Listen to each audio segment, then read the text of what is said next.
Hello and welcome everyone to episode 136 of One Piece at a Time, the One Piece read-through podcast where we read and discuss 5 chapters of the One Piece manga each and every week. I'm your host, Derek Bittner, and I'm joined by my wonderful co-host and freelance letterer at Shonen Jump, Brandon Bovia. How you doing, Brandon? I'm doing pretty good. I'm, of course, Brandon Bovia, letterer of manga like Dragon Ball Super, Kaiju number 8, and many more. And I'm happy to announce that I'm not nearly as much of a hater as I was last week. Yeah. I like One Piece again. Turns out One Piece is pretty okay. Yeah, who knew? We've talked about it for 135 episodes now. Well, 136 now, and it turns out we still like it. So that's a good sign. Yeah. Not even Fishman Island could make me hate you, One Piece. Well, you say that. Well, what about Straw Hat Chase? Because yeah, typically when we get to the One Piece movies, we talk about the movie on its own episode, but Straw Hat Chase is considered a movie. Except it's only 30 minutes long. It was part of a double feature with, I believe it was Toriko. Yes, which is the most 2011 sentence known to man.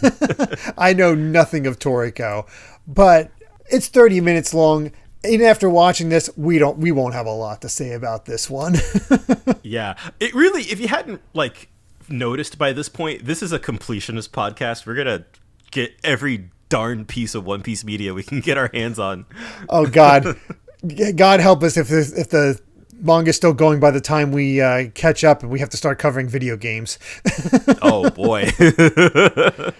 Or whatever other media we can come up with. But I mean, I think it also just highlights how big One Piece was.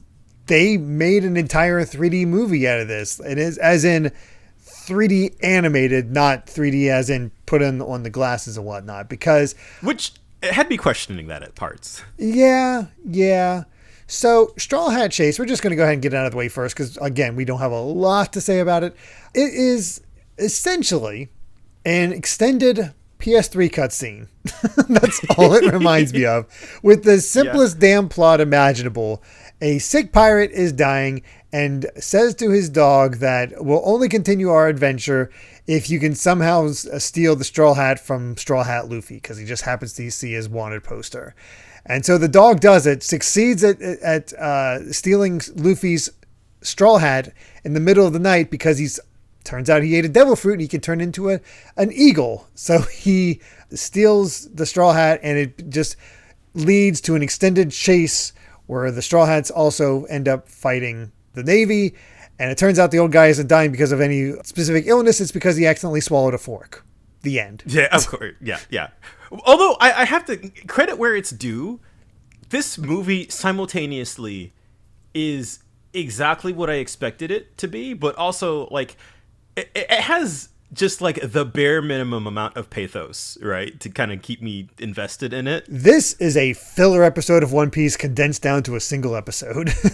But it's also I think it's better than some of the worst movies. It's better than movie 3, better than 5 or 7 probably in my book. Yeah. I mean, it helps that the brisk pace really keeps things going. And I'll be honest, as I was watching this, my thought was, did they just take this from one of the theme parks and build out around it? Because some of the shots in here, they are really going ham with that camera, having you follow along.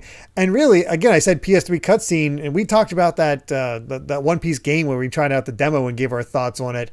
And we were like, we never quite get the movement of Luffy. And here, this movie is the movement I want to play as when I play as Luffy. Swinging from the rock to rock when he's chasing after the bird. That was really makes you feel like Spider-Man. Yeah. That, please. That's cool. Doing aerial bazookas and stamps and whatnot. Hell yeah. This would make a pretty fun video game level. Yeah, because I personally feel like the animation is largely not that great. Setting aside the actual 3D visuals for a second, but just the character animation is kind of pretty up and down. But those action sequences where you're just seeing Luffy just kind of zip around all over the place, they're fantastic. They are actually really good. The care is definitely put on to Luffy. The other characters don't get as much as far as the movement and whatnot. They're all kind of basic when it comes down to it. But Luffy himself, I definitely got all the love. And it works in that because the movie really is focused on Luffy and his attempts to get his, like, it is a literal Straw Hat chase. I did not realize that was going to be the thing. Yeah. with this, you're here for the thrill ride. That's what you watch this movie for. It is just a pure, mindless thrill ride. You got some new outfits for the Straw Hats, some of which confuse me. Others, they're pretty good. Yeah. It's, I feel like on every level of this movie, you kind of take the best of it and the worst of it, and it all just kind of evens out to like, yeah, it's okay. Yeah. Robin's confused me because she had the top from Enos Lobby and the skirt from when she was working with Baroque Works and had the cowboy look to her. And I'm like, what the heck are they doing to this woman? Again, it's weird because there's things that feel like they have a little bit of a design sense to them in terms of just like originality and original concepts, and then other things that are just like, yeah, they just kind of winged it. Yeah, we're gonna stick Nami in a lingerie top for this movie. Why not? Yeah. And actually, on the thought of video games, the visual style of this movie actually reminds me the most of the art style of the Pirate Warriors games. Oh, okay. And I feel that with Nami's sort of like outfit and proportions in particular feel very, very Pirate Warriors, which I think came out around this time. Maybe it might have been 2012, 2013, maybe. I'm not 100% sure. We should have the stats, actually. Thank you for reminding me that, because this did release on March 19th, 2011, the exact same day as Chapter 618, which we'll be covering here soon. And it took place between episodes 489 and 490, which is right after Shanks arrives to end the Paramount War. Wow. Yeah. Which is why they are pre-time skip character designs. Yeah. The last piece of movie media at least, with pre-time skip. Which is pretty wild when you think about it. And I even thought for a second, because there's a line where Brooke is like, wow, is the Straw Hat really that important to him? And I was like, is this like immediately after Thriller Bark? It kind of has to be. Yeah, I mean, it has to be because they get separated immediately after. But like, if Brooke is the one going like, I didn't know the Straw Hat was that important, I was like, this has to be like right after. Yeah, it definitely feels that way because, God, they still have no idea what to do with Brooke. He just runs around. He is definitely the I was kind of expecting him to, because during like, cause they get like a big kind of action set piece where all the Straw Hats are fighting together. I was expecting like Brooke running around to be building up to like this big zinger moment, but like it kind of didn't. Yeah, not really. Although, you know what, I'm gonna call him out because I feel like this is after Strong World. So like, but like Strong World really gave Brooke his flowers. I feel like he was great in that movie. Clearly, we shouldn't be struggling how to use our newest crew member, but here we are. Yeah, true. I looked it up. The Pirate Warriors actually came out 1 year after this, on March 1st. Oh, okay. Wow. And it actually, you know what? That covers the entire pre-time skip. Like, it's from the beginning until the Return to Sabodia arc, apparently. So that's pretty wild. Yes, it is. Yeah. And that, I mean, God, that's a weird thing to think about just in terms of this movie and marketing and whatnot. Like, we're in the time skip now, but in terms of kind of like outside media, they are still not quite there yet. That's weird. We're in this weird no man's land. It's kind of in between. Yeah. I mean, there's little things we could say here and there. This game, oh my God. It really is a game. Yeah, that's true. This movie loves bouncy Nami. Yeah, it's giving movie 7 a run for its money. Yeah, not quite to that level. Yeah. It definitely felt like that, at least to some degree. And it is kind of funny that the old man is just dying because he swallowed a fork and didn't realize it, but it's cute. It's one of those like, yeah, this for a 30-minute short, like this really can't be anything too deep. Mm-hmm. Also, my only other really comment is the old man's model is really bad. Yeah, it is. I can kind of take it or leave it with most of the rest of the Straw Hats, but like the old man and like his just like the shapes and the lines just don't really mesh well together. No. And even the Navy leader is generic Navy leader 101. Otherwise, though, I do think, while I'm not a huge fan of the character animation quality, I do think they capture sort of like the kind of, the exaggerated expressions and the expressiveness of One Piece. Not all of the time, but there are like, that's the thing, right? Like, there are parts of this that are really good and parts of it that are kind of bad, but it all just sort of ends up being mediocre. Yeah, so it's just kind of like every compliment I have for it is sort of like a yeah, but Yeah. I will say the things that stood out to me as far as like pieces, separate pieces, is the actual chase to catch the bird with Luffy just flying all over the place. When he initially realized the hat was gone, that was a pretty great way of introducing all the characters really quickly. Like yeah, they all I liked that. And yeah. talking about the exaggerated faces, like he goes into Nami's bath as she's taking one, and she kicks him out, and she has the classic like angry face. The angry face, does. and it doesn't look half bad. No, it looks pretty solid. And then the last thing that I've noted that I was before we got into all the chase sequences and whatnot, this might be the best showcase of what the Sunny could do. Yeah, we got it all. Point. Like they used all the docks. We got to use the paddle boat. We got to use the coup de vent. Like this was a showcase for the Sunny. Yeah, it landed on concrete. It's just fun. That's that Adam Wood for you. So there you go. So that was pretty wild. Also, love that Usopp's nightgown concludes a hat featuring the Mary. Yes, of course, absolutely. Yeah, it's just the right amount. There's lovely little touches, like Chopper's outfit. He's wearing like almost like an office worker look, where he has just a suit and tie. No overcoat, but he has his clip-on for his tie is a cherry blossom leaf, which is perfect. Like that's ace design. It's fun too because I definitely got the most kind of like the old man and the dog feels very like Dr. Hero looking Chopper. Yeah. It's the closest parallel in the manga, at least I feel like. But that's all I got on Straw Hat Chase. Yeah, no, that's it. All right, well, let's actually move on to the manga with chapter 616, Anniversary for Revenge. And it's time to see what Rika's up to. Shelltown server in training, where she's serving up all the Marines, and she's getting better at making her rice balls. She's so big now. It's adorable. Yeah, she's definitely grown up a bit. I like it. It's like it's cool to see. Like it's subtle, but it's there, and it's fun. Plus, you got the wanted poster for Luffy. It's just like it's perfect. And I like that the Marines here are all having a good time. It seems like whatever they seem in better spirits. So it's nice. Things are all good. Not so good is what's happening on Fishman Island, because turns out that the Fishmen are launching their attack. They can't get into contact with Ryugu Palace. Even Luffy's like, what's going on over there? It's that poor shark. They're flying. Yeah. It's kind of funny because it feels like a military invasion almost, like, oh, here come the troops, here comes the infantry, but it's just like 5 dudes flying in the middle of the air. Yeah, a bunch of those giant sea beasts from before loaded up with fishmen pirates on each one. Of course, Hody and Vanderdecken leading the way right in the front, and it's like, okay, there's an invading force. That should be there's definitely a lot more fishmen there than with Arlong, to be sure.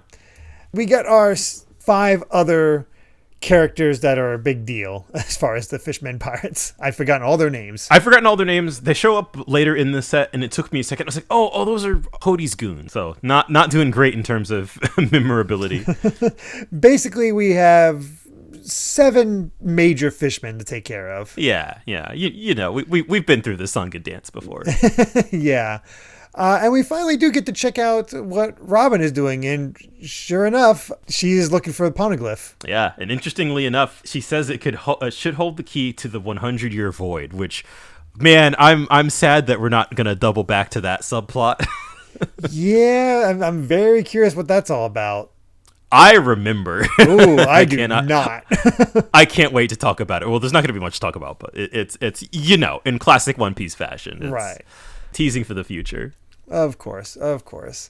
We go back to the palace where Zoro has successfully taken care of all the attacking pirates that were launched into the palace. Yeah, and one of them, he got a point where he's just like, you had a huge grin on your face while you were fighting. Like, you're a natural born killer. Like, yeah, Zoro would be the most suspicious out of all of them.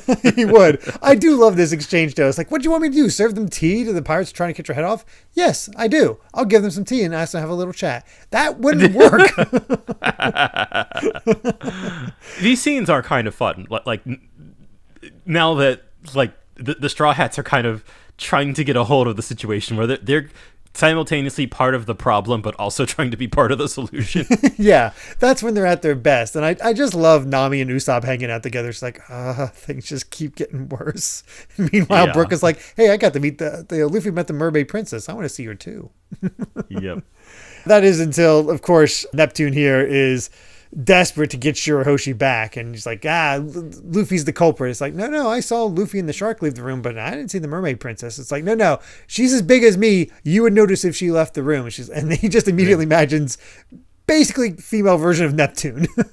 Yeah. It's just like, oh god. I do like that King Neptune's kind of going into full conspiracy territory here, where he's just like, maybe Luffy stuffed her in Megalo's mouth and ran away.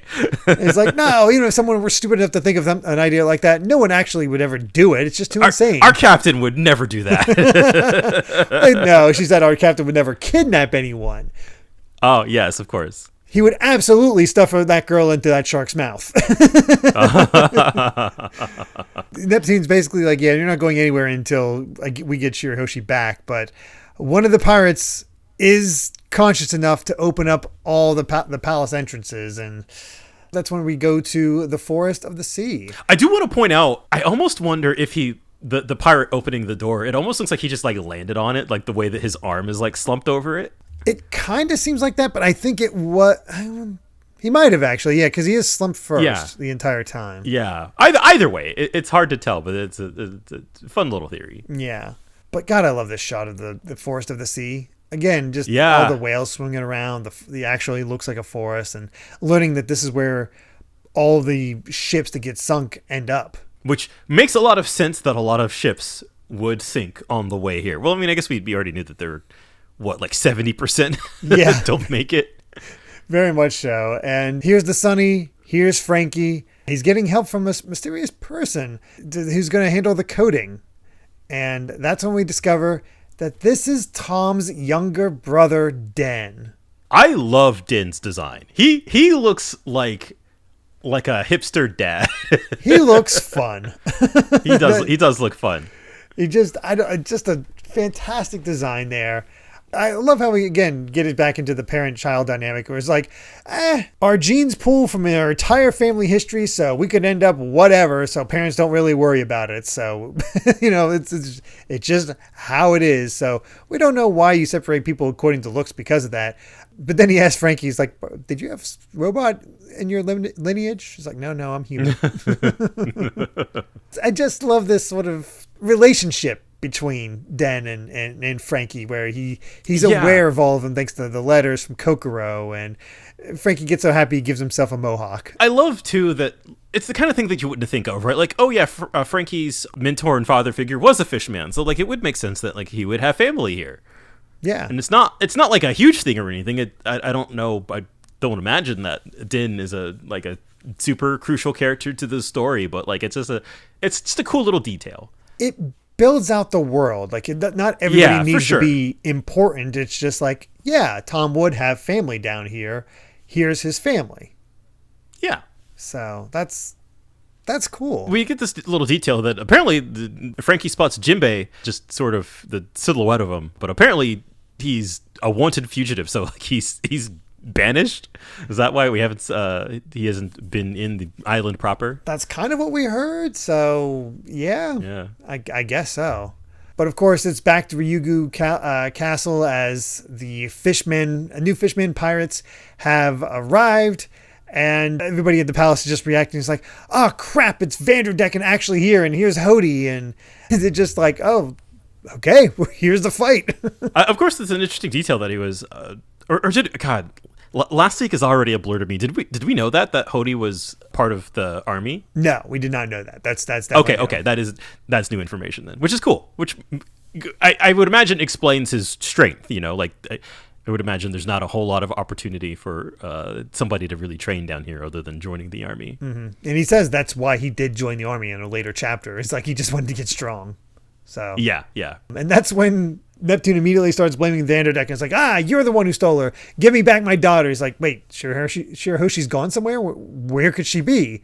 And that's when Hody is showing some intelligence here. Is like, no, the humans you threw up here are here. So she has to be around here somewhere. So you have a way to find out where she is. So whatever. It's like, Yeah. oh, yeah, right. So he kicks off some coral, grabs himself a bubble, and throws it.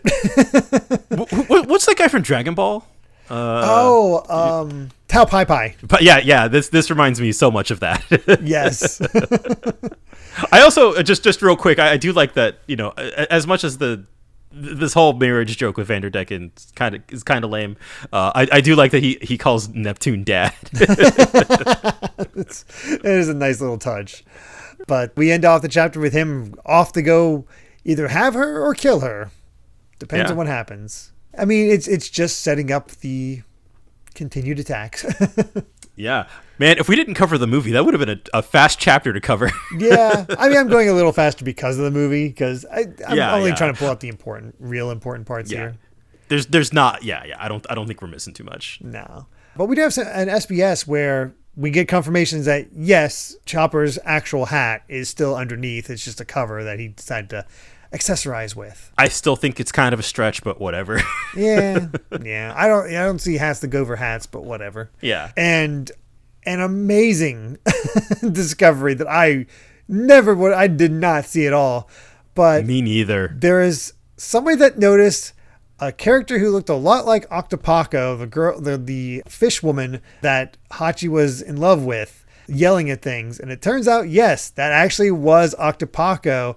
She's actually a socialite who grew up in Fishverley Hills and wants to marry the prince, but she's never been to Ryugu Palace. So she's angry that Kami, who used to work with Hachi and a bunch of pirates, actually got invited. So she's jealous. That's good. That's a good deep cut. Yeah, it is. Again, background storytelling where these other characters don't matter to the plot, but they fill out the world. I didn't even recognize it. I would not have even crossed my mind as like, oh, it's the girl from Hachi's cover story. But if you ever wanted a reminder that the cover stories they have canon information in them. Yes, they do. Is it always important? No, but it does apply. And Yep. It also explains why she would never have any interest in Hachi. Yep. That's all right, Hachi. You got a better girl with Kami anyway. Yep. All right, let's move on to chapter 617, Incident at Coral Hill. And this time we get Frostmoon Village reporting to Kuina as Yep. her dad's has the newspaper featuring the Straw Hats there on her grave. Which is just nice. It's heartwarming. It's nice. I still don't like this guy. He was kind of the girls can't be swords. Yeah. And even recently, that was the thing. It's like, it's a girl, so well, not going to be as strong or whatever. So it's like, come on. Oh yeah. I do also have to. I've pointed this out before. I'm going to point it out again. The name of the village, Frostmoon, will get retconned to Shimotsuki because leaving it in Japanese is kind of important. Okay. Well. Yeah. Well, they realize it later, and it's like, oh no. Oh yeah. That'll be important. Nice. But yeah, we get into the chapter itself. Neptune is distraught because Vanderdecken's going after Shirahoshi. And he's just like, please, I'll give you anything you want. Let me go after Vanderdecken. Get my treasure. You can kill my soldiers. Anything you want. They're like, Majesty. And Hody just starts laying into him. It's like, oh, you're pathetic. I do like, of course, this is the start of Nami kind of taking action into her own hands where, first off, it's like Hody saying to think that the hated Straw Hats helped us take over Yugu Palace. And then, she thinks like hated and then notices the Arlong tattoo. It's like, oh. I think that the light bulb just went off. And this is also when we get the information that Hody only joined the military to learn how to fight. Yeah, we get to see the true thoughts behind it. It's like, we've been unjustly oppressed. Where I looked up to Arlong because he turned the tables on the humans. Now we'll continue his legacy, which naturally we get some good faces from Nami. Just that you could see the trauma, which she handled all of her fishmen. She hasn't been like racist against them, which is a nice sign. But when they start spouting these ideals, that's when she gets triggered, as it were. Like, obviously, again, like a really kind of complicated issue, and I really appreciate Nami's taking it in stride, you know, and I feel like we saw a lot of that during Sabaody, where like once she kind of learned, like, oh, like things are way more complicated than she ever could have imagined. And I sort of think, knowing that like the average person knows so little about fishmen, and kind of like sort of like, oh, they're different and scary, and just how, like, I think because the world of One Piece is so like scattered that like that kind of information doesn't really like travel. I think you're right. There's also this moment where I'm like, why wasn't this the demonstration of Hody's base power earlier? Oh yeah. Yeah. Like, this is what I wanted from the to begin with, to get a sense of how strong Hody is, where he does this shark grip and crushes a section of the wall just by what seems to be just lightly squeezing his hand. And I kind of understand that, like, maybe Oda thought it was more important to introduce the drug thing first, so that like when we get to this part, it's not like bogged down with more explanations. But at the same time, there is sort of a weird, like, we're sort of seeing Hody hopped up on drugs, and you're like, well, okay, that's how, yeah, okay, and then now we see him here, just he's clean and can do this. So it's a weird kind of like, we're starting high then going low. It's odd. I mean, it's a good plan, all things considered. It's like, oh, we're going to flood the palace. So this will take care of the humans we have to deal with. Mm-hmm. So let's do that. And he immediately unleashes his shark arrows, which turn the water droplets into the arrows and starts just piercing all the soldiers. And Neptune throws his body in the way in order to stop them. Takes a bunch of hits. Yeah, which, of course, you know, Hody kind of ribs him for that, where, you know, he's just kind of like, what kind of king, you know, endangers himself to protect his soldiers? You were never fit to rule, blah, blah, blah. Mm-hmm. You know, really. Again, I feel like we got two kinds of rulers in One Piece. We got the cool ones, and we got the not so cool ones. Very much so. This is and I even throughout this whole ordeal, it has at least been very, very clear to the reader that Neptune's a good dude.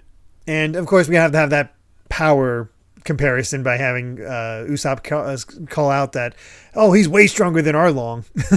Yeah, no duh. Yeah, at this point, like when you see, like, was Arlong? No, it's just Luffy was that strong. yeah, for sure. Because again, he didn't get challenged until Crocodile, so yeah, really. Not really. So Luffy at base strength was just that strong.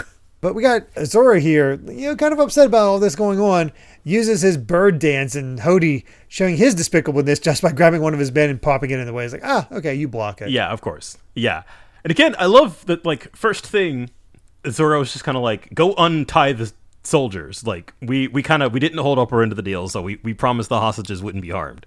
It is cool that he sort of sees that as the priority. Yeah, and I like how the guy has been arguing with him the entire time. It's like, what an honorable man. Right, yeah. Poor Brook, though, is losing strength thanks to the incoming seawater. Nami's disappeared. Yeah. And Usopp steps it up with his Rafflesia Green Star and gets a flower in the way to, well, start spewing out really stinky smells. Yeah. It's still Usopp. He can't be. Yeah. The fact that it works.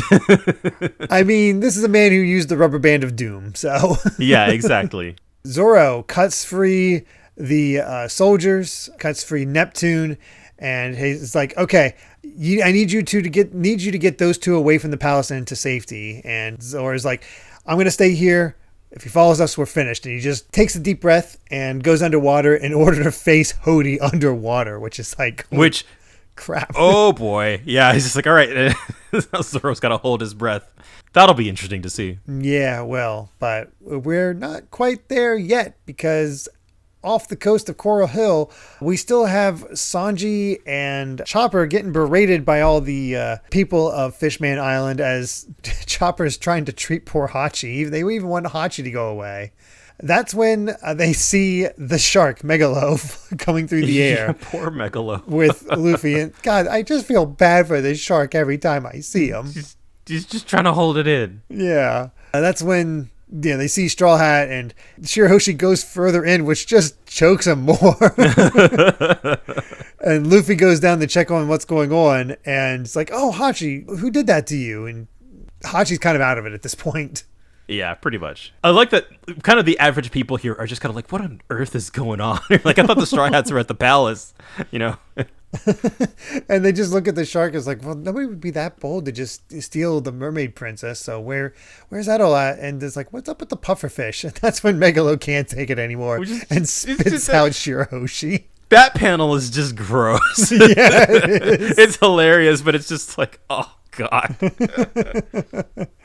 And that's when as soon as Chopper realizes, wait, they said princess. Sanji, do not turn around. You will die. He's gonna die. He's totally gonna die.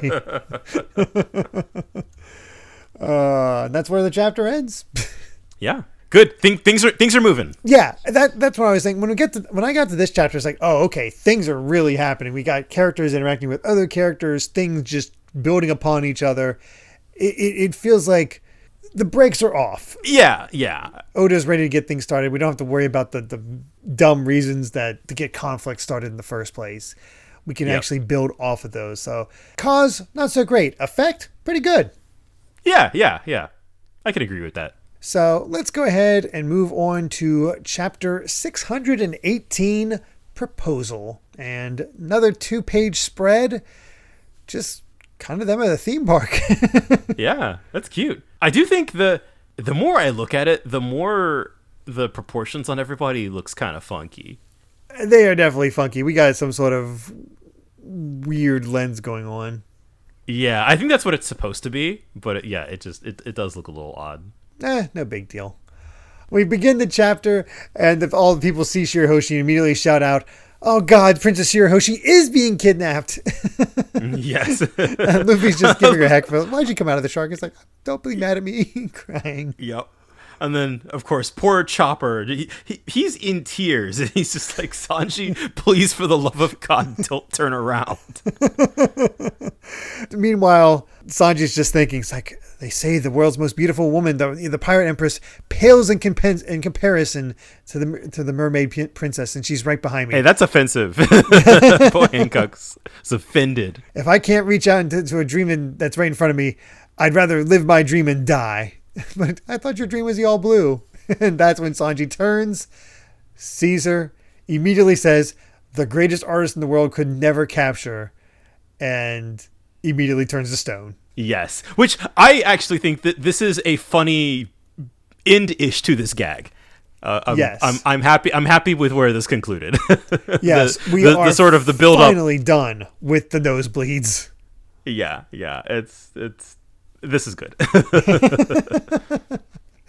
It's also a good face, just the triple hearts coming out. Yes, and then I love that while all of this is happening, the fish people here kind of crowding around, they just tie up Luffy and Chopper, and they tie up Sanji even though he's already turned to stone.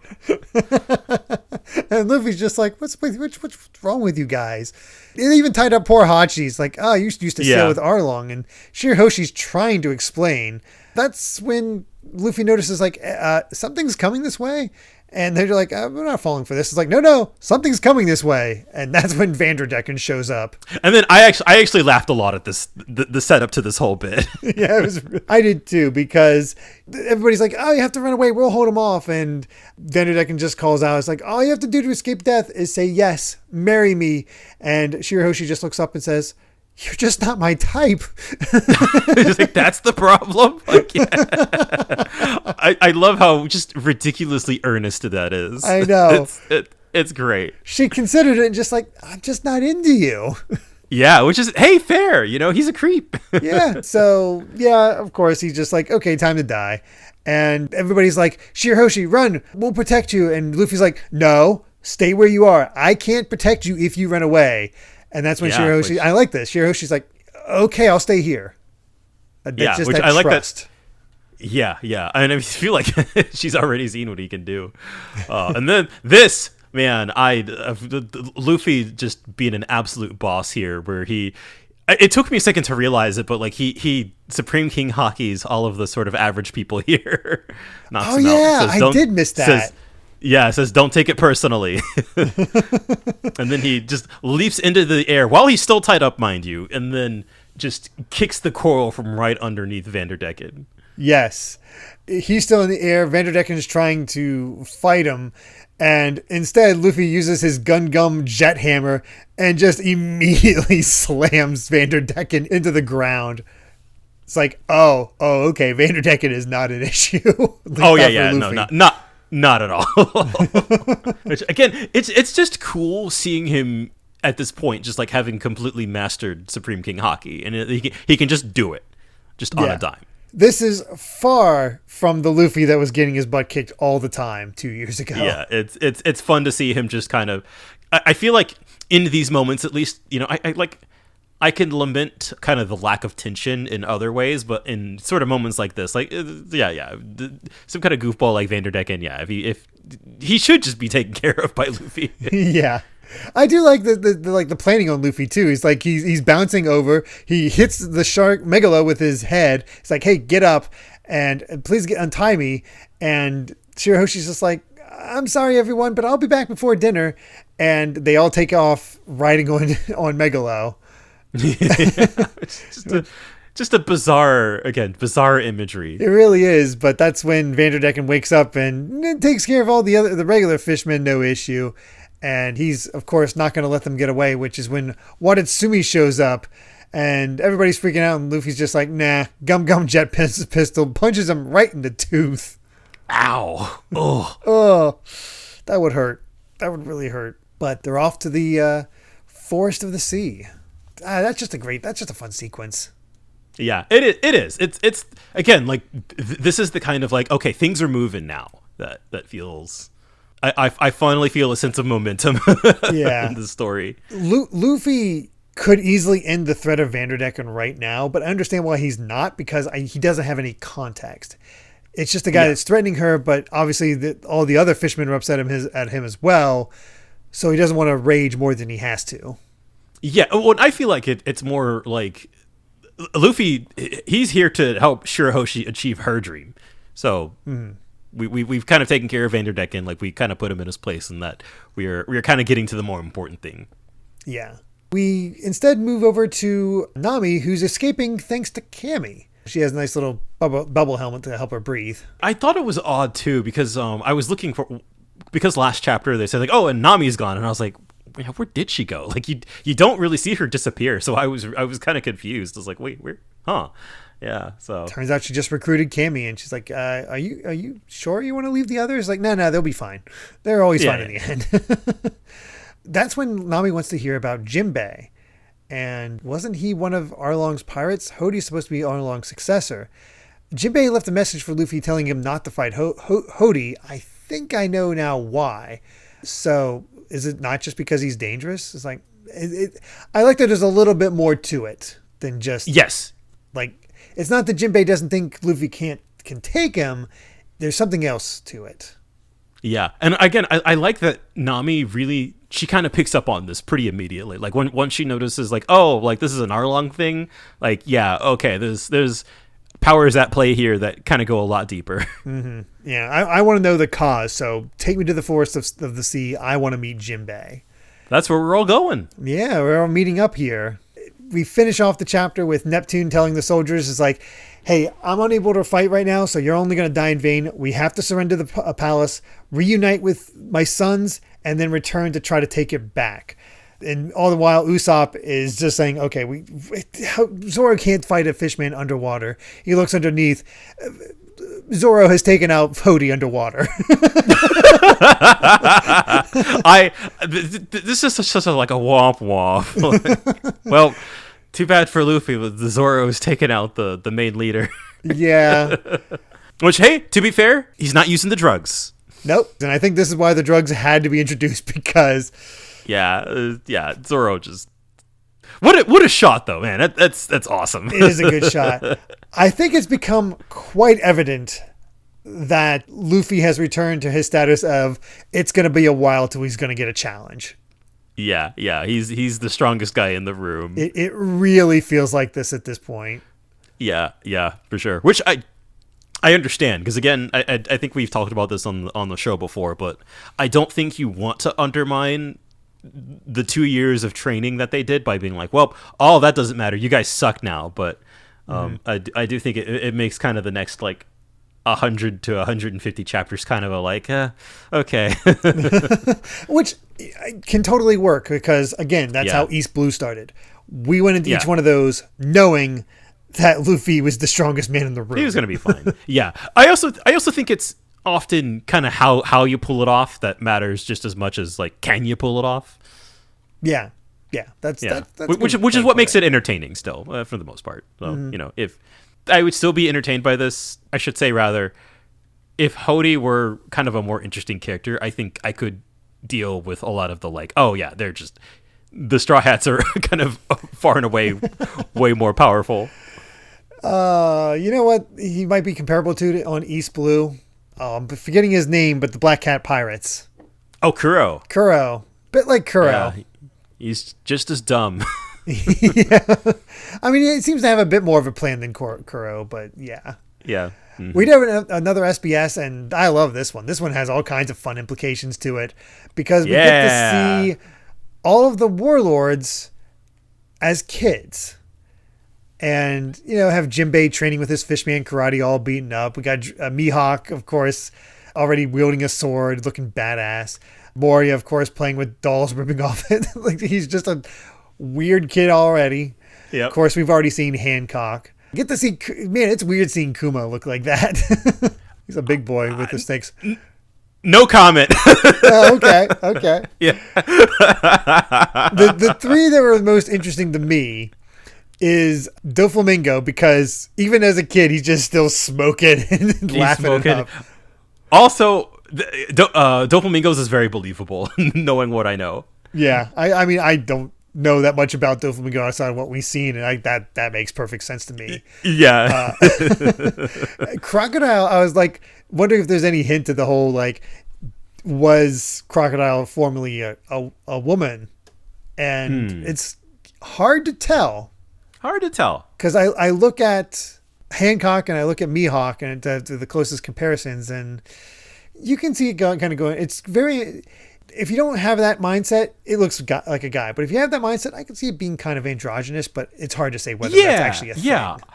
I could see a situation where it, like, if even from a young age, kind of, if Crocodile's a little bit of a Kuina, where it's just like, oh, I wish I was born a boy. Very tomboyish at the very least. And yeah. Man, if that's got to come back up at some point. That has not come back up yet. The other thing, and I highly doubt this has happened yet, but Teach's is the most fascinating to me because he's also no comment. He's sitting under the moon crying. We've never seen him vulnerable like that. This man has a backstory, and I've never even thought about what Teach's backstory could be. I am fascinated by the concept of what Teach's backstory could be. I don't know if it's come up yet, but I can't wait for that. There's something I want to say, because all that we really know about this is one line way later that isn't even like a confirmation, is more of just like, there's a scene where two characters are looking at Blackbeard like, hey, isn't that weird? I don't think I should say what that is. Yeah, but I'll probably good not to go too far into that. Yeah. But again, that's it. Like, we don't even really know. Oh man. But I definitely look at this and I go, okay, I can see some. I think I know what Oda is doing with this. He definitely has plans if he's setting up something like that for. Yeah. We're definitely gonna get some. Again, like I said, we don't even know how his whole like double devil fruit thing works. So like we're still in the dark about way too much of that. Oh, wow. Well, let's go ahead and move on to chapter 619 at the Forest of the Sea. And we finally get to check out Orangetown in Chow Chow. They've rebuilt. And yeah, it looks great. Yeah, giant pet food shop, and you get the statue of Chow Chow holding that box of pet food that Luffy left behind. You get the straw hat on top of the building. Hell yeah, Chow Chow. I feel like An underrated thing about adventure stories is when you're kind of going from one place to another, and I've talked about this like years and years and years ago, where it's like, oh, we'll make sure to meet again, and then the characters never think about that character ever again. But there's something really satisfying about like seeing how the world has changed and how the characters that we've met have like changed and grown, even in just like single little panels like this. I think it really shows a dedication to this world and setting. Yeah, it's pretty freaking great, man. I can't wait to see more. I'm honestly really excited to see how many people review before. Yeah, I guess we're done with this set. It never gets old. No, it really doesn't. We begin the chapter where we left off last chapter with Zoro cutting through Hody, and it doesn't seem to be a huge cut. It just seems to match the scar that he has on the other side of his body. So womp womp. Hody and Swordsman do not do well. I do like that they're immediately like, oh god, everybody take your energy steroids. That is a good point. It's like we can't take him. Yes, he's moving faster than Hody underwater. This is bad. Yeah. And not only that, I like that now that Zoro's kind of given them an opportunity. I like that King Neptune's just like, hold on, I gotta Kamehameha real quick. Yeah, we get to see that merman combat or the fishman combat where they grab hold of the waves and is able to like maneuver them underwater. It's so visually cool, and uses that to awesome. Just blast away all of the fishmen and get his men to safety. Not a great look for a Hody's invasion. No, definitely not. And the only way he revives after getting beaten by Zoro is by taking one of those pills. Yep. So not so good. Unfortunately, in Neptune's old age, he is not able to really go any further, leaving the Straw Hats a bit stranded with him. And Hody's up. Not looking so nice. But unfortunately, I wonder how old King Neptune is, because we've seen characters like, I'm sure Whitebeard is an outlier, but that dude was 72. Yeah, it's hard to say what the lifespan of a fishman, so I don't know. But I love how his whale comes in to try to save him, and they're going along, and Zoro doesn't have an air bubble, so he has to just hold on, and you can't really breathe. Yep. And that's when Hody shows up and just does that grip to keep them from moving any further. Which just stops him, which is... That is a little bit impressive. I'll give him his flowers. Yeah. Again, I don't think he should have taken 4 damn pills to take out that nothing pirate crew. Yeah, a little excessive. It really undercut him, but I think we're building him back up again, so that's good. And they're like, hey, I'm not going to let the Straw Hats die. Zoro's running out of breath. Get them to safety. And that's when we cut over to the Forest of the Sea. We don't know I don't know if we actually learned what the heck happened to them at that point. Yeah, I'm not sure. But they've made it. And it's a good place to treat Sanji. And hey, they even spot the Sunny and Frankie. So that's all good. Yeah. I love Frankie's just like, hey, he was that gorgeous babe with you. Frankie's just so nonchalant. Yeah, and Luffy's just like, let me introduce you. This is Wimpy. He's just been calling her Wimpy this entire time. Yes. Frankie explains, hey, Robin was just here, but she headed for that big grove of coral. She's looking for something. And that's when Jinbei comes over. They finally get to meet, and it's all excited. And he sees Shirahoshi. She's like, oh, it's so good to see you again, Prince. Wait a second. It's rare to see Jinbei freak out. Yeah, this is our first Jinbei freak out phase. It's pretty great. Yeah, it's like, what are you doing here? And then he freaks out again by when he sees what happened to Hachi. He's like, what is going on? Yeah. For Jinbei, this has to be like what is happening right now? This is weird. But fortunately, gratefully, thankfully, Sanji's back to normal. He's back to normal, and normal in this case means that he just like swoons. He swoons and just is all about service to the women he's taken with. Yeah, I love that Chopper's like, that's his normal reaction to women. Chopper's so relieved at that point. Oh, well, I'm glad that's over. Yeah, so thank God. We only had to suffer through 20-ish chapters of Sanji Little- being yeah. like that. Also, this is kind of a dumb throwaway gag I missed the first time, where Luffy looking at Din's like, "Why are you on the Sunny?" And then so Frankie's like, "Oh, this is my teacher Tom's little brother. His name's Din. He's coding our ship." And then Luffy's like, "Oh, so he's the teacher who's coding your little brother." Frankie's just like, something like that. It's just completely not even close. That's the great thing about Luffy and Frankie's relationship is Frankie just kind of rolls with it. Yeah, he's like, "Yeah, cool. Thumbs up." And then we get this great shot of just Luffy continuing to protect her, like really showing his stuff where he's like just kicks away that axe. Yep, yeah. So Vanderdecken, he's still at it. Jinbei's immediately like cursing out Luffy's like, "Why did you bring the princess here?" It's like, "Nah, it'll be fine. I'm with you, right?" Right. Yeah, so Oh, God. I love. Yeah, she's on board for it. It's cool. Yeah, it's all good. So the reason she wanted to come here, which we kind of figured out from the end of the last set of chapters, this is where her mother is buried. Yes. Queen Otohime. And the princess fell victim to Vanderdecken at the worst possible time, so she was unable to attend her own mother's funeral and spent the last 10 years in Shell Tower. So she's finally getting to pray at her mother's grave. Which And is that's why it means so much. that's nice. Yeah. It's again. I feel like the Shirahoshi's story has so much tragedy to it when you kind of think about it. Again, when you see characters like Kobe when he was first introduced and Shirahoshi now where they're kind of crybabies and you're like, why are they like that? But then you look in their histories, it's like, yeah, that makes sense.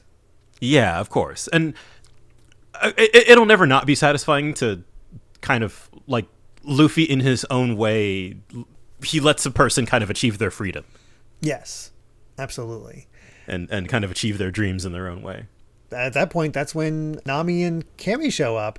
And Luffy's just first concern is like, hey, has the feast started yet? Yeah. Oh, man. Wow. Remember the feast? Oh, yeah, that feast. But I also love Chopper's little, he's cured with Sanji. He's just doing his usual swoon. Yeah. Okay. So there we go. That's our... He's done. We're good. No more of that. Oh, thank God. So basically everybody's getting caught up on what the heck's going on. Luffy's wondering what happened to Zoro and the others. It's like, I don't know what's happened, but that's why I came here hoping to find you. And Shirahoshi's immediately like, oh no, father's been captured. And Jinbei apologizes, like, you've already been troubled enough. There's little time, but there is something I have to tell you. I was grateful to those who put a stop to Arlong's rampage on the East Blue, and that was you, wasn't it? But now I have to apologize because I'm the one who released Arlong into the East Blue. Dun dun dun. Finally getting the payoff of that little nugget that we got from Jinbei in Impel Down. There was one little like Jinbei had to like, oh, he's the one who took down Arlong, and he was like, I gotta apologize for multiple reasons. Yeah. So even back then we were kind of like, oh, okay, he's got something. Mm-hmm. But we do have another SBS, and this one is all about mermaids' fins splitting in two after 30 years old. So does that mean Neptune's less than 30 because his fins haven't split? Well, it is an excuse, but he didn't explain it. Basically, it only applies to women. Their fins split like that. So even those are, all the men, even those obviously were 30, their fins never split. The important thing is that most mermaids who are in their 40s and 50s are living on land, because I only wanted to draw young and beautiful mermaids in Mermaid Cove. Of course. But then we got the whole do mermaids poop thing. That's when Yeah. Oda launches into it. It's like, well, I guess so. And Sanji's like, shut up. Imagine, actually, you know what? Never mind. Oh, okay. I was gonna say something. You know what? Let's just move on. All right, well, let's go ahead and move on to our final chapter of the set, 620, The Wonderful Amusement Park. And I forget this guy's name. Gaimon, who my goat. Really? No, absolutely not. But Gaimon's found himself a friend, maybe girlfriend, thanks to the barrel woman Sarfunkel. What an interesting name. It's a play. I love it. He switched them. He switched their name. This was a long con, Brandon. A long con. All it is, we got Gaimon and Sarfunkel. Switch the G and S. Simon and Garfunkel. Oh my god. Is that really? It was a 600 chapter setup for that pun. That makes me visibly upset. As soon as I saw Man. Sarfunkel, I'm like, oh god, what is this guy's name? I just didn't look it up. So I'm glad you remembered, because yeah, confirm my suspicions. It's a play on Simon and Garfunkel. My God. Anyway. This is like, again, I feel like hey, it's nice to, we're seeing all these, also God, his afro got huge, right? Yeah, it's just It getting wasn't bigger that and big bigger. before. Yeah, I guess he can't cut his hair. So yeah, so, Jesus. Yep, they're just stuck in there. So Oh Lord. okay then. We do get to see some fun Fishman Island tech though when we get to the passageway connecting to Ryugu Palace underneath, where we got this bubbly coral, and that's how we get those bubbles that form around the fishman and mermaids. I think it just looks cool. It's like It does look cool. Squeeze them out. Although, man, I'm sure that the anime makes this a bit more clear, but I can never tell what's water and what's not here in Fishman Island. No, it's very hard to tell. I just kind of roll with it. Yeah, it's kind of what you have to do. When they're riding these bubbles, they're obviously in the air. Yeah. But yeah, it's tough otherwise. So basically, they get out of there and they're like, okay, we have to get to the princes. We have to gather our forces, and we need to go back to Ryugu Palace. That's when we check in on all the other new Fishman pirates, all of our executives that are causing trouble all around Fishman Island. And they're all making the same demand of the people. Step on this picture. Renounce the humans. Step on this picture. I feel like even if because it's more obvious on the next page, but like, it's Otohime, right? Like that's 100% what this is. Yeah. We've definitely, you can pretty easily figure this out. It's like, because we got one guy saying, I can't step on it, not on her face. So Yeah. it's like, well, if you can't step on it, then you want to be friends with humans. That makes you an enemy. And yeah, that's how far gone these guys are. And we get confirmed by Prince Fukaboshi, who knocks out the hammerhead shark guy, showing that they're pretty strong. At least I'm assuming the hammerhead hasn't taken a pill yet. So because I highly doubt one of the princes get to have a highlight of battle. But maybe I'll be surprised, but I kind of doubt it. Who knows? One thing I do want to point out, I'm getting ahead of myself slightly because I know I'm going to forget by the end of the chapter, but I do feel like this is interesting because I feel like, or I guess I should just say, this action of like renounce Otohime, renounce her ideals, peace between humans and fishmen is a fantasy. I feel like the specific action of stepping on the picture, that has to be something that humans made the fishmen do. Like, this feels like a very specific kind of learned behavior. And it feels a little bit like this is what we had to suffer through, so we're going to make other people kind of... I don't know. When I see this, like when we start to learn about the history of discrimination later this chapter, it feels like this specific act, it feels like the humans probably must have made them do this at some point. Yeah. That's my interpretation, at least. I feel like you're right. It makes sense. It absolutely makes sense. It's just, again, showing the cyclical nature of these things. Yeah, exactly. It does feel very cyclical. Of course, we have to have a check-in with our favorite Mudman, who's just wants to get Shirahoshi for the money. Yeah, then that's pretty much it. Yep, that's all we see of him, which thank God, but also, I get what you mean, where he's just, like, obviously he's going to show up more than just this, but it's just like, oh, that's how he starts showing up and just sticks around. Yeah, this is what I mean. It's like a Team Rocket bit, almost. Like, if Team Rocket was, like, gross and disgusting in one dude, but, like, you just kind of have to get your obligatory, oh, yeah, and he's here, and he's just going to make you feel uncomfortable for one panel. Either way, we go back to the forest and see how everybody's doing, and yep, Sanji's back in his I will serve tea to my beautiful ladies modes. And I love how he has the giant one for Shirahoshi. He also has quite the prostration before them, where he has one in one hand, one on his head, another on his foot, and he's just splayed out. Yeah, he's just like, man, the dude can stretch. Yeah, he's gotten limber in the time. Mm-hmm. So Jinbei's like, okay, we do have time. They can't do anything to the king yet. So I need to speak with Luffy first in order to put all this out there, and then we were going to save your father. And Nami starts grilling. It was like, okay, what did you mean about letting Arlong loose in the East Blue? And that's when Sanji's like, aha, I heard that too. And this is what Yasuko told me, Luffy and me the first time we heard of Jinbei. And you double checked this, and yes, that was this is the case. Yeah. Well, so yeah, because we get this one flashback panel where Yosaku was like, in exchange for becoming one of the 7 warlords, Jinbei released a holy terror into the East Blue, and I was like, I'm pretty sure that is what he said verbatim. And it turns out this is way back chapter 69, the first chapter of Arlong. Wow. And that was our first mention of Jinbei, who we did not see on screen until 100 chapters ago. Yeah. Less than. Technically the second warlord we ever heard about. That's nuts. Yep. Yeah. Well, I love that the Sanji's like, talking to Luffy, knowing you probably forgot, but like in real world terms, that was over a decade ago. Yeah. And even for them, it's like probably about 2.5, almost 3 years ago. Yeah. Yeah.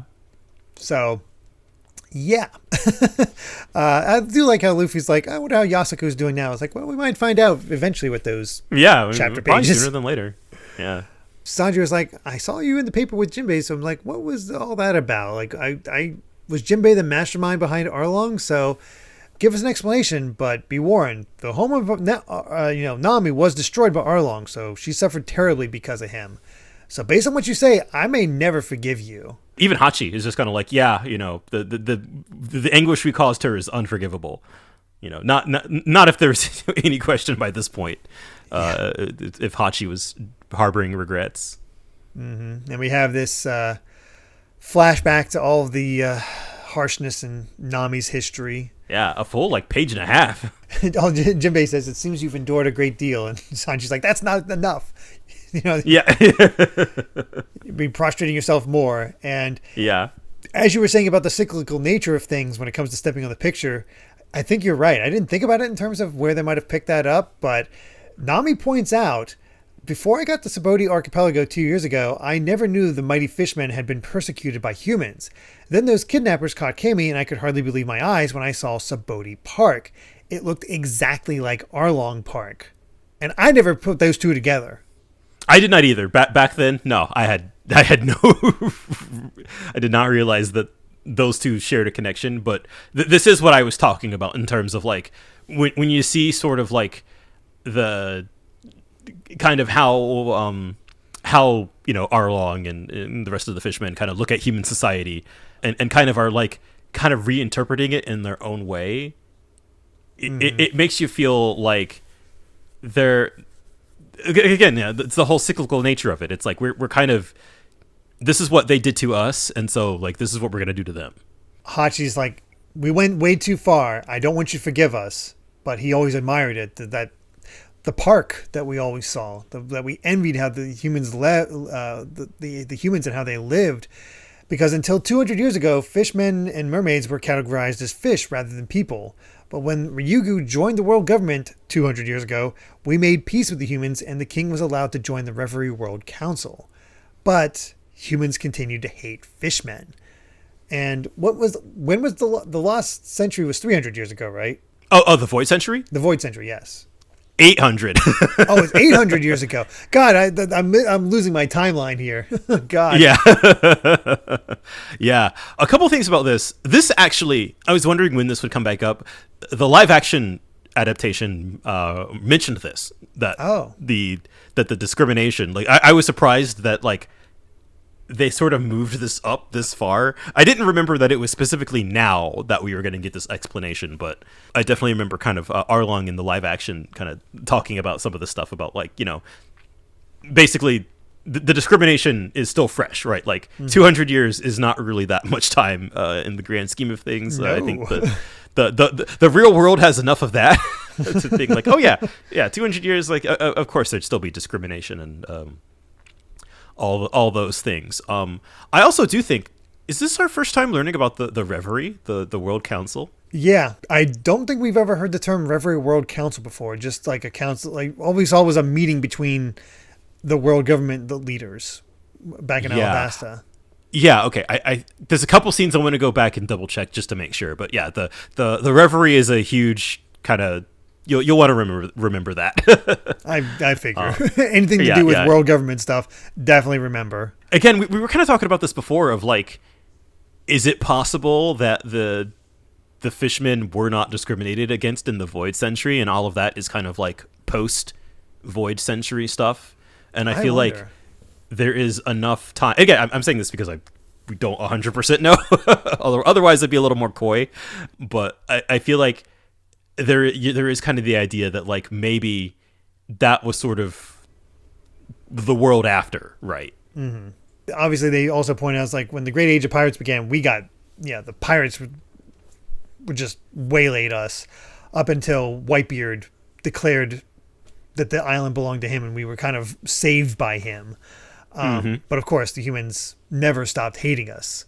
The core of the government decided to join hands with the Fishmen, but under the surface, the roots of the racism still run deep. So, two people tried to change the tragic course of history. One of them was Queen Otohime, who tried to convince the citizens to live in peace with humans, and the other was Fisher Tiger, who freed all the slaves. There's that Fisher Tiger again. Yep.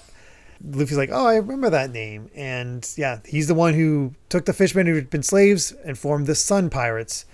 Arlong, Hachi, and Jinbei were all among their ranks. And so the problem was, because we defied the world government, we hindered Otohime's efforts to unite with humans. So she had to endure all that and make a brighter future, while Fisher Tiger threw away his future to save his enslaved brethren. So it's like, you got two... Let's be honest, we got a Martin Luther King Jr. and we got a Malcolm X. Yes, very much so. Which one is wrong in this case? Which one was right? Hard to say. Yeah. This is the stuff that I've been waiting to get to, and it's a very the fact that we're getting a flashback on the literal last page of this chapter, and I'm just kind of like, oh boy, this is kind of the nuance that I was desperately lacking. Yeah, this is desperate for, and that just Hody was so two-dimensional and lacked kind of the greater understanding and kind of the interesting racial dynamics at play that I wanted to dig into, because it's good, but Hody being the forefront of it is bad.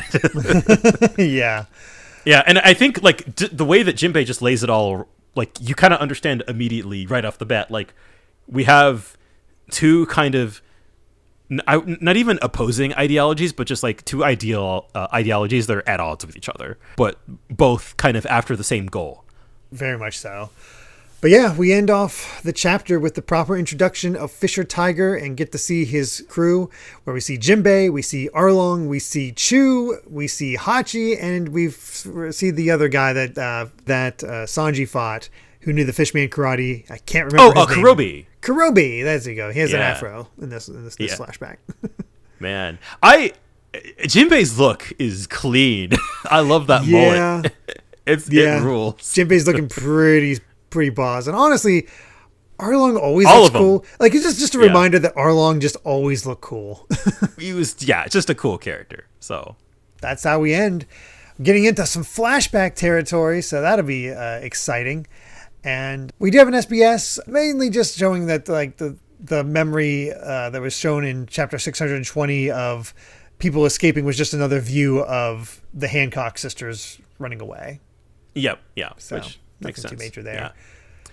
But 620 was definitely my favorite out of the set, just for all of the kind of juicy lore bits we're finally getting into. Yeah, it was definitely cool to start getting that laid out more properly. But I do think the rest was quite good. It was absolute uptick in quality. So we'll see how much this turns around. Maybe this will end up like Thriller Bark after all, where the rest of it is actually really good and it just has a sort of a poor build-up. Yeah, which I still think, man, the next sort of we're not quite at the halfway point, but we're getting there. I feel like it would have to really turn things around in order for me to be like, oh yeah, I don't know. It just I don't know if I can forgive how stupid the setup for this whole thing is. It's definitely different for you than Thriller Bark was. Yeah, it is. It is sort of uncharacteristically like just bad storytelling. I feel like, but I'm willing to at least kind of like I'm probably going to love the flashback. I remember very little about it, but just the way that the way that Jinbei has introduced it already has me like, okay, yeah, let's do it. Let's get into this. Yeah, because man, again, I remember big pieces, but the finer details are very much lost to me. And in fact, most of this is almost completely over my head. Like I do not remember a lot of this, so should be fun. But with that, I believe we've said all we've wanted to say about chapters 616 to 620 of One Piece and Straw Hat Chase. Thank you so much for listening, and you can find more of my ramblings and stream VODs over at BitNerd Games on YouTube or BitNerd with an underscore at the end on Twitter. And Brandon, where can everyone find you at? I am at Brendabovia on Twitter, talking about anime, manga, games, and my job. And I kind of already forgot that we had talked about Straw Hat Chase at the start of this episode. So I was kind of like, oh yeah, we did do that, huh? So, would have been a much shorter episode otherwise. Yeah, I'm looking forward to the next movie a whole lot. It's pretty good. That'd be a good time. Be a good time. We're a ways off from that yet, if I remember correctly. But I think a good ways off, but still. Well, if you'd like to help us out more, you can support the podcast over at patreon.com/Derek Bittner. That's DERRICKBITNER to listen to the next episode ad-free 3 days early. And make sure to return next time as we discuss chapters 621 to 625 of One Piece. So until then, my friends, bye. Remember to take life one piece at a time.